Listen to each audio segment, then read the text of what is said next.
Suntem la Bavaria Automobile în Băneasa, unde se lansează noul BMW XM. Cel mai mare, cel mai tare, cel mai puternic, cel mai frumos, cel mai greu BMW. Primul produs BMW M de la M1 încoace, din 1978. Și interesant este că este un SUV imens plug-in hybrid. O să încercăm să prezentăm mașina. Evident, mai este lume care se uită la mașină. O să încercăm printre picături să vă prezentăm mașina. Dar foarte interesant conceptul. Cei de la BMW M au vrut să facă un produs 100% al lor, cum sunt produsele AMG la Mercedes, AMG GT, GT 4-door, SL-ul nou e tot AMG și așa mai departe, exclusiv AMG. Nu o să vedeți mașina asta cu siglă non-M. Toate sunt M-uri, toate cele trei variante, 50, varianta normală și Label Red. Și da, e cel mai puternic BMW de stradă din istorie, cel mai greu BMW din istorie, cel mai scump BMW care se vinde acum ca și preț de bază. Am impresia că se vârte undeva la 180.000 preț de bază, destul de consistent și trebuie să vedem ce oferă mașina asta în banii ăștia. Așa că le mulțumim celor de la Bavaria și Mașini cu Luci Popa începe!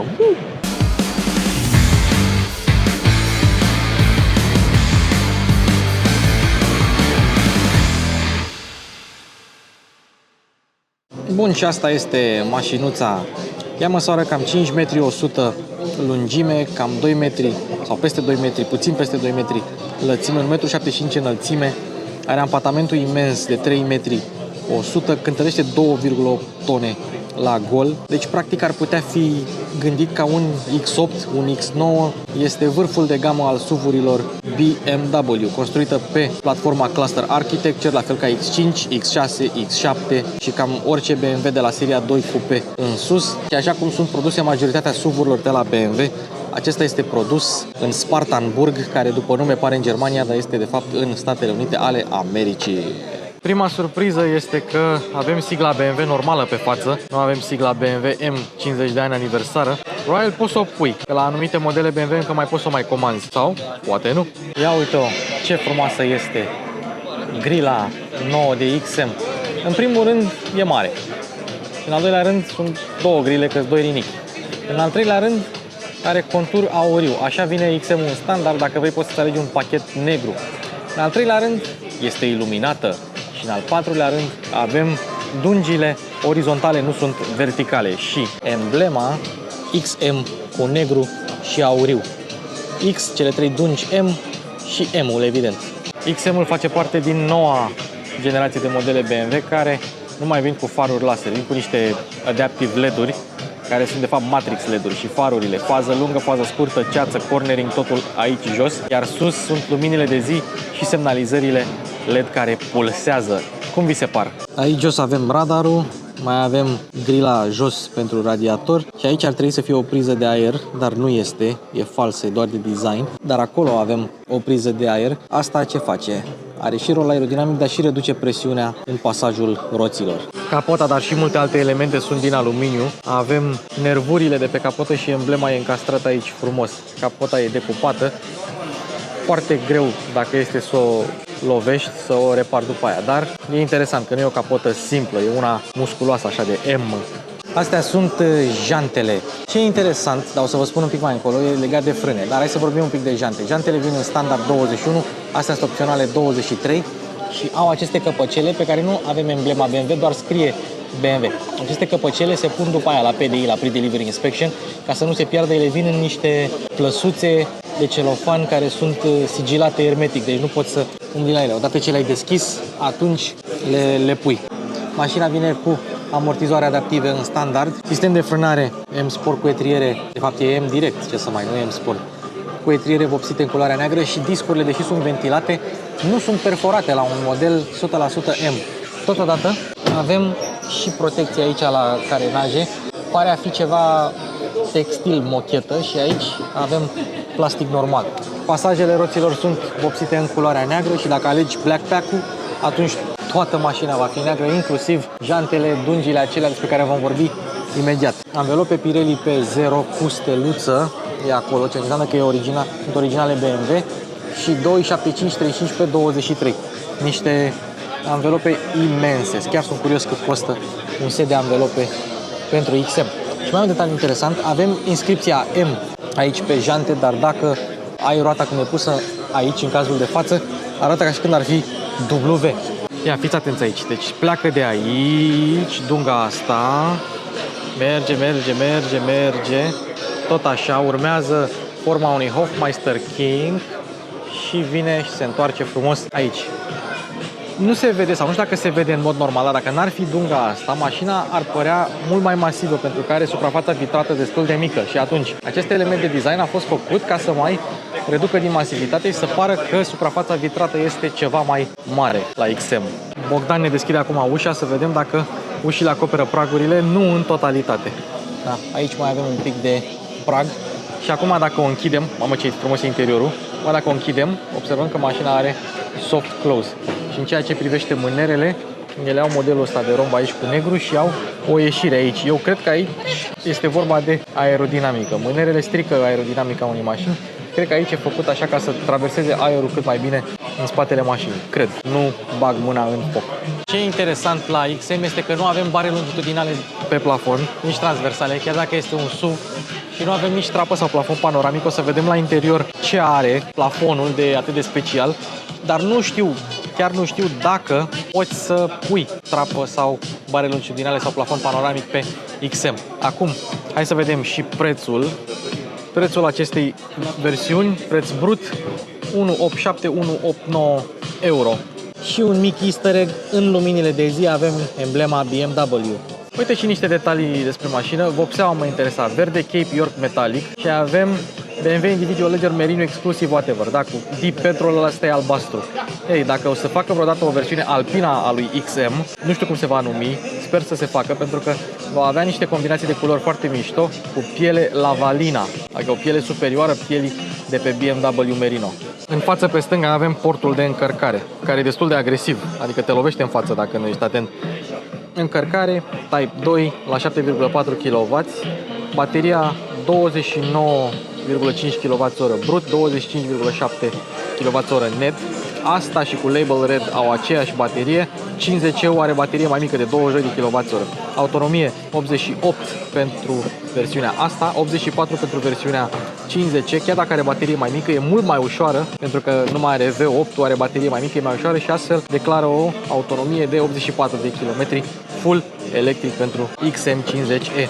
Ăsta e undeva 60, chiar dacă ei nu au zis cum se numește, asta ar putea fi 60 și Label Red ar putea să fie 70e, cu 740 ceva de cai putere. S68-ul se hrănește cu benzină, 25% concentrație de etanol, motorul este o evoluție a lui 63, o să vorbim despre el imediat, 69 de litri de benzină încape în acest rezervor. 69, adică cei de la BMW au avut și ei un pic de umor în ei când au făcut rezervorul de 69 de litri și toate plug-in hybridurile de pe pământul ăsta trebuie să aibă rezervoare mai mici decât versiunile termice ca să mai facă loc la baterie. 69 de litri nu e un rezervor mic, dar dacă asta era pur benzină avea undeva la 80-90 de litri, poate chiar 100.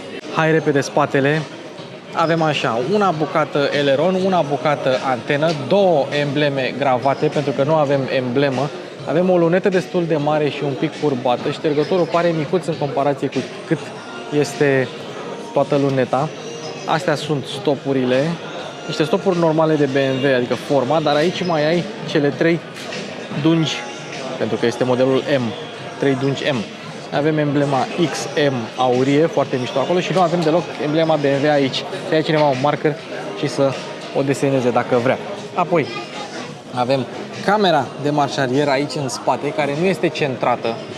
Nu știu de ce, poate, probabil, da, aici ar trebui să fie mânerul, da. L-au pus în dreapta mânerului, nu are posibilitate de spălare cum au alte modele BMW iX sau seria 7i, 7 whatever, care iese din siglă. Deci nepunând sigla, n-a putut să pună camera acolo, așa că au pus-o aici, dar are o protecție de cauciuc. Avem un difuzor care e 100% fals, adică ăsta nu face nimic, are doar rol estetic. Lumina de marșarier, sper să fie de marșarier, să nu fie de ceață.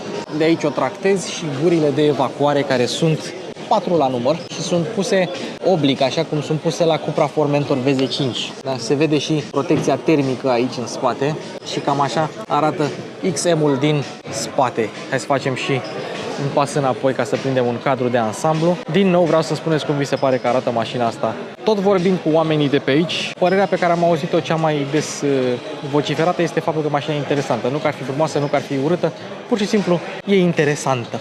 Și acum hai să vedem portbagajul, care evident că este electric. Nu am găsit cheia. E o cheie de BMW din asta nouă, doar că este M. Și acum, ce găsim la portbagaj? 527 de litri, ăsta este portbagajul. Nu ai margine de încărcare, deci dacă pui o minge de basketball și o pui acolo și parchezi în rampă, o să scadă atunci când deschizi portbagajul, însă aici, da, sunt opritoarele pentru alte bagaje. Poți să o parchezi în rampă și să nu ai nicio problemă din punctul ăsta de vedere. Ai o priză de 12 V, podeaua falsă nu este falsă, asta e podeaua, că sub ai bateria, nu ai kit de pană, nu ai roată de rezervă, nu ai nimic. Deci aici se termină tot portbagajul. Interesant e că poți să pui lucruri destul de voluminoase fără nicio problemă. Și aici avem gentuța XM în care stă cablul de încărcare, cablurile, unul Type 2 și unul domestic. Aici ar trebui să fie trusa de prim ajutor, aici, dar e triunghiul și sunt, uite, cârligere de remorcare și așa mai departe. Da? Și pe partea asta, ce ar trebui să fie? Opa, siguranțele. Și fii atent, aici avem cârlig de remorcare. Ar trebui să iasă de aici. Să vedem. Ia uite. Ok, îl apăsăm din nou și ar trebui să intre, nu? 3, 2, 1, aia. Intrăm. Și ce mai observăm? Avem priza de 12 V aici, însă nu poți rabata bancheta de aici din spate. Efectiv, nu poți să rabatezi bancheta, trebuie să duci în față. Aici avem o copertină care e pe niște clipsuri, nu e magnetică, și aici e restul copertinei care e integrată în haion, se zice. Aici avem un material texturat, plastic texturat, o să găsim și la interior modelul ăsta și aici, de aici închis. Și au pus celebra siglă de BMW. Dacă vrei să o închizi frumos, pe cârligul ăsta cum iese de aici. Bam! Cu soft close la portbagaj. Și uite că făcurăm și portbagajul. Partea bună este că avem amortizoare, avem și antifonare la capotă și ăsta este motorașul. BMW S68 și scrie M-Power pe el. Interesant. S68 e o evoluție a lui S63 și acum se pune și pe M60, pe X7 M60, se pune și pe, dacă nu mă înșel, pe 760i de America. Tot un V8, tot cu Hot V, cu o turbină pe fiecare banc, tot cu injecție directă. Vanusul e electric de data asta, electric-electronic, cum vreți să îi spuneți. Raportul de compresie e de 10.3 și ăsta este motorul care cred că a înlocuit și S63-ul și N63-ul, pentru că acum văd că se pune pe mai multe modele. Ce mai interesant este că, deși avem un V8, avem o singură galerie de evacuare la motorașul ăsta și avem și un capac. Asta nu cred că e fibră de carbon, cred că e doar ceva care imită fibra de carbon. Și dacă la anumite BMW-uri avem emblema BMW aici au pus M, pentru că ăsta este un produs 100% al diviziei M. BMW M, societate cu răspundere limitată, că așa se numește. Cum îți dai seama că acesta este un model 100% M? Pentru că are serie de șasiu cu WBS. Sunt curios dacă M50E-ul, care este cu 6 cilindri, nu știu dacă este cu B58 sau cu S58, dacă va avea WBS la seria de caroserie. Acum, el dezvoltă, sau doar motorul termic dezvoltă 489 de cai putere, undeva între 5400-7200 de rotații pe minut, cuplu maxim 650 Nm de la 1600 la 5000 de rotații pe minut. Avem cutie automată ZF 8HP cu motorul electric de 197 de cai putere și 280 Nm integrat. În total 653 de cai putere, 800 Nm, 100 în 4,3 secunde și viteza maximă, sincer am uitat-o, dar cred că e undeva la 250 de km la oră limitat electronic. Nu știu dacă ai viteză maximă mai mare la mașinuța asta. Label Red-ul are și ea 100 de cai în plus, chiar dacă motorul este S68. Când vine vorba de putere, 489 de cai putere înseamnă că e cea mai puțin puternică versiune a acestui motor. Ai 530 de cai pe M60, pe X7 M60 și tot așa. Pe Label Red, în schimb, ai mai multă putere din motorul termic. Label Red-ul este cel care are, cum să spun eu, all the punch, cum zic americani. Deci cam ăsta este sistemul de propulsie. Acum, De baterie v-am zis, 88 de km autonomie, v-am spus și capacitatea, v-am spus și încărcarea. Pe asta merge BMW acum cu primul său produs 100% M din 1978 încoace. Ce e interesant la mașina asta? Ăsta este plastic vopsit în maro, dar aici la gurile de ventilație este totuși negru. După aia avem Alcantara, după aia iar plastic negru aici. Deci avem o suită de materiale foarte, foarte puține negre. Centurile de siguranță cu M, ați văzut că la M5 nu vin în standard, dar cred că la asta vin. O să mă uit eu pe configurator ca să-mi dau seama. Și hai să ne uităm repede la plafon. Ăsta e motivul pentru care nu avem trapă sau plafon panoramic. Avem acest tip de plafon texturat. Nu știu cum să-i spun materialului, pentru că pare a fi un carton acoperit cu ceva material textil care seamănă cu Alcantara, dar nu e Alcantara, pare ceva catifea. Nu știu. E interesant materialul și luminile ambientale sunt destul de interesante și se schimbă. Deci plafonul ăsta nu se mișcă, chiar dacă el ar părea că se mișcă, pentru că avem luminile fixe acolo. Și acum hai și înăuntru. Ați văzut cum se numește tapiseria? Culoarea asta albastră se numește petrol. Și stai destul de interesant, stai că nu știam ce mă împingea la spate. Bancheta pare luată de pe iX, așa e materialul, e foarte moale, ai spațiu căcălău în ea, deci nu ai nicio problemă de spațiu. Centurile M, o cotieră cu suporturi de pahare, nu avem nicio tabletă, niciun nimic și aici avem și ski hatch. Renunți la un loc ca să bagi schiurile, să te duci cu XM-ul la schi. Mocheta și ea e destul de bună din punct de vedere calitativ. Avem lumini ambientale absolut fabuloase. Băieții, dacă puteți, jucați-vă un pic cu luminile ambientale. Buzunarele sunt absolut imense. Eu pot să-mi bag aici toată casa, toată familia, tot ce vreau. Sistemul de sonorizare Bowers & Wilkins cred că vine opțional. Și grilele astea, dacă vrei, uite cum se mișcă luminile ambientale. Și grilele astea sunt și ele iluminate, metalice. Deci aici, dacă dai cu unghia, îți răzuiești unghia ca la loz în plic. Avem o plasă pentru diverse obiecte aici, USB-C pentru telefon și suport pentru tabletă, scaune încălzite, climatizare în spate, loc pentru telefon cu bază cauciucată, plastic albastru, plastic petrol.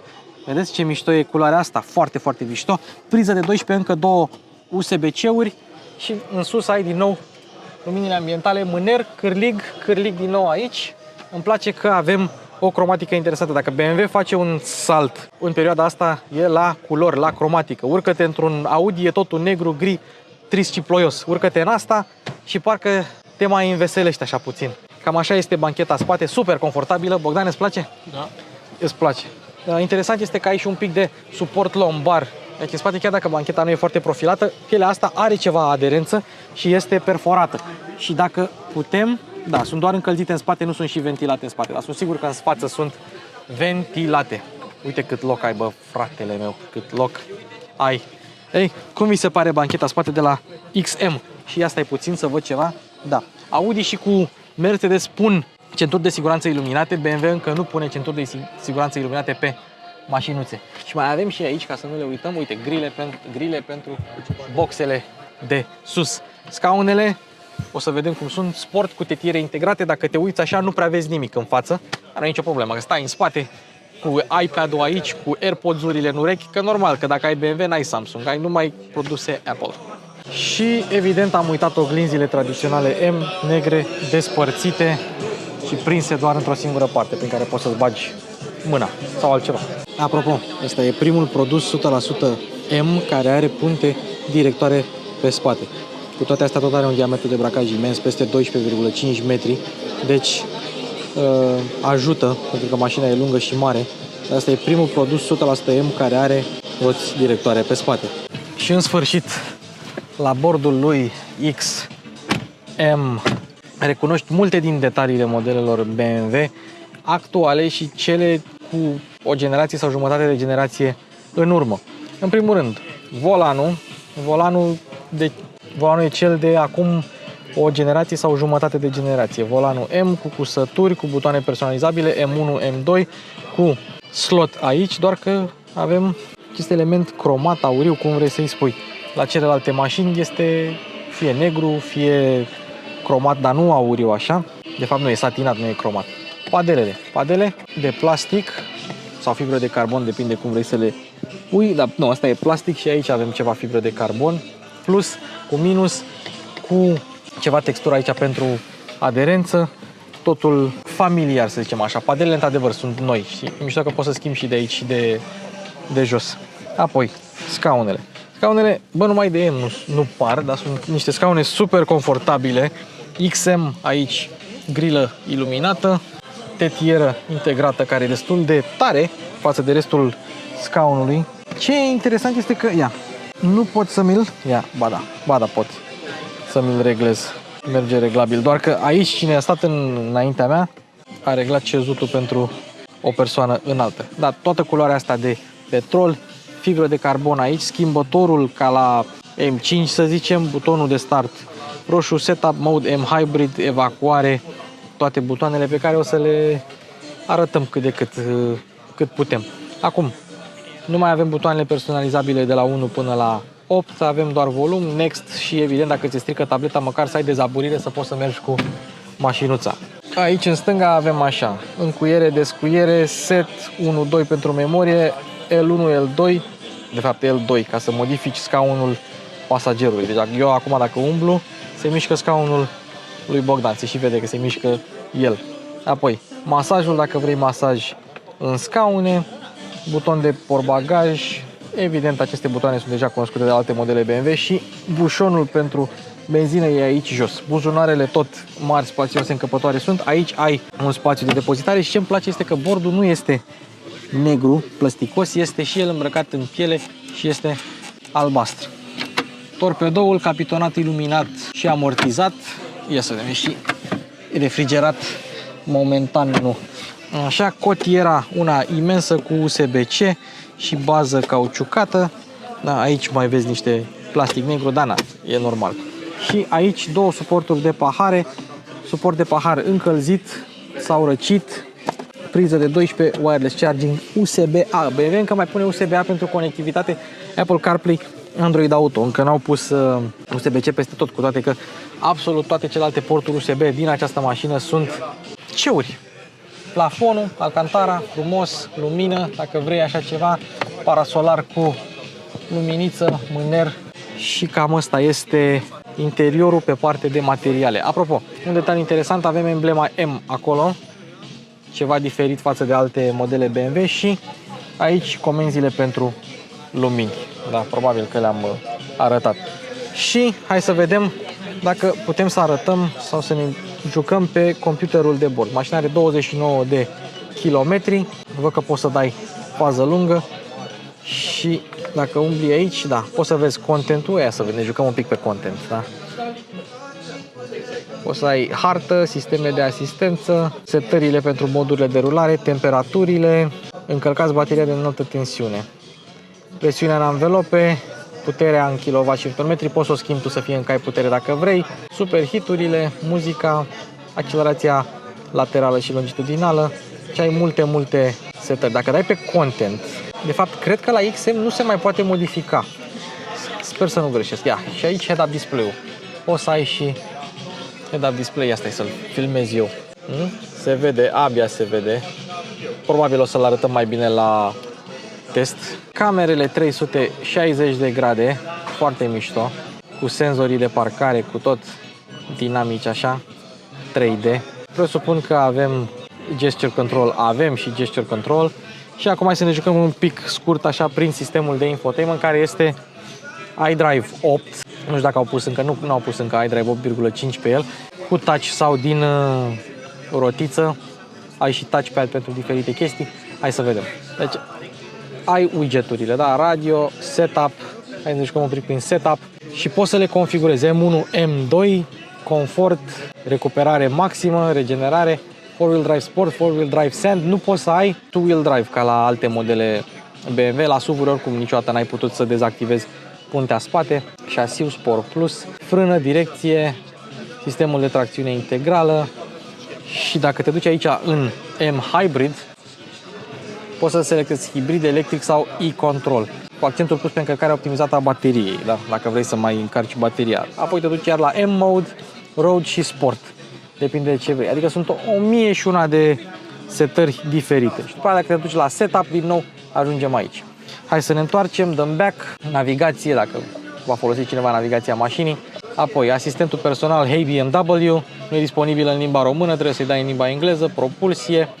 Aici câteva setări, nivelul ei motor, toate setările care erau deja pe BMW. Aplicații automobil, aici vreau să ajungem ulterior, dar hai să ajungem. Observăm că avem altă coloristică față de modelele non-M BMW.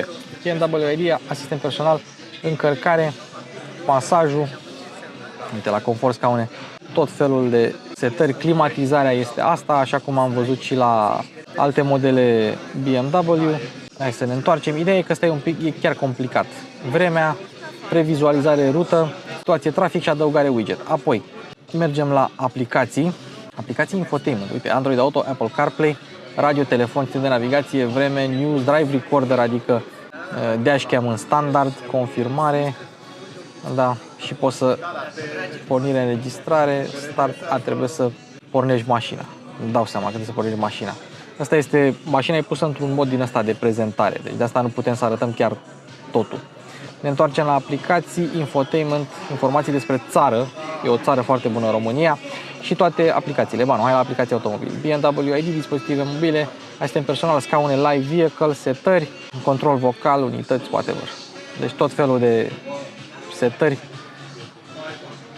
Nu avem timp acum să intrăm în toate. Iluminat interior, aici putem să arătăm iluminare ambientală, culoare pe fundal și acestea sunt culorile. Fiți atenți aici. Fildeș, citrin, aur, lămâie, smarald, turcoaz, perlă, azur, ocean, indigo, lavandă, flamingo, papaya, coral și roze. Ia, mie îmi place și era culoarea asta flamingo. Asta e culoarea flamingo, culoarea mea preferată la lumina ambientală. Deci, lumină accentuată, feedback prin volan. Elemente luminoase, impuls volan, aici sunt astea. Luminile. Dacă e să îți dea vreo alertă. Acum, asistent airbag față, ecrane. Head-up display, setările pentru head-up display, panoul de bord, adică ăsta, configurare M-Mode, tot felul de setări și display-ul central cu luminozitatea sa. Lumini exterioare, portiere și geamuri, sisteme de condus, sau sistemele de condus. Asistență șofer, sistem de propulsie, setup. Dacă te duci la setup, ai ăsta. Ei, și acum am ieșit din nou. Asta e enervant, că trebuie să-i dai tu back să mergi iar la sisteme de condus, sisteme de propulsie și șasiu, deplasare în mod electric, lanțuri de zăpadă, whatever, și asistență șofer. Da, siguranță și avertizări. Mașina asta are cam toate sistemele de asistență pe care le poate pune BMW la ora actuală. Senzor de parcare, are și reversing assistant, schimbăm melodia prin gesturi, feedback prin volan, mod funcționare cu remorcă, tot felul de sisteme din astea care merită prezentate odată, dar în detaliu, nu acum pe fugă cum le facem noi. Și status automobil, da, încărcare, operațiuni de service cadent la 2000 de km, deci peste 2000 de km. Primul service se face la 2000. Control presiune în anvelope, tot felul de aplicații, mini-aplicații, însă aici la sisteme de condus, te duci la asistență șofer, te duci la siguranță și avertizări. Asta e ce este enervant, avertizare la limită, avertizare, reglarea distanței la tempomat, la pilotul automat, acum este aici.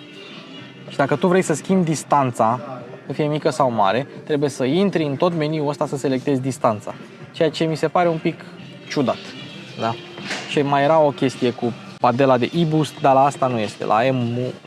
La XM n-au mai pus pedala de e-boost. Probabil au pus padela aia, ți-ai apăsat de padelă și e boost-ul ăla, mașina retrogradează și îți dă toată puterea pentru câteva secunde. Posibil.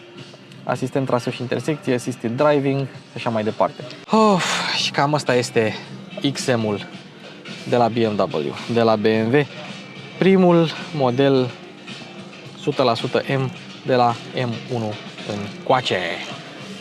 Și probabil o să-l avem și noi la test, o să-l prezentăm o dată mai devreme sau mai târziu. Mie îmi place cromatica interiorului. Deci avem argintiu, avem fibră de carbon, avem albastru, avem piele, avem alcantara. Este un interior premium care ia elemente de noutate de la seria 7 de la XM și le îmbină cu celelalte de la modelele precedente, X7, X6, X5 și așa mai departe. Deci, ce putem să zicem decât le urăm succes. Deci dacă apeși pe parking, dacă nu e mașina pornită, nu o să-ți mai treacă mașina în parc. Ia, are reversing assistant. Da, dar nu poți, pentru că nu poți trece în marș arier, pentru că nu e mașina pornită, îți trebuie cheia. Perspectivă panoramică, mai mult, vizualizare 3D, cuplaj remorcă, vizualizare spațiu de parcare. Da, și aici la fel, dacă vrei să... Dar cel mai tare, vizualizare 3D. Și o lăsăm așa, ia. Deci, iată, trebuie să faci așa. Uite. Hai, mă.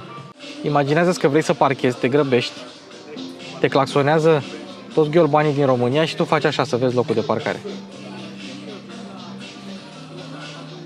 Hai, trebuie să recunosc că este caragios. Da. Ia uite. Expecto patronum. Leviosa. Lumos.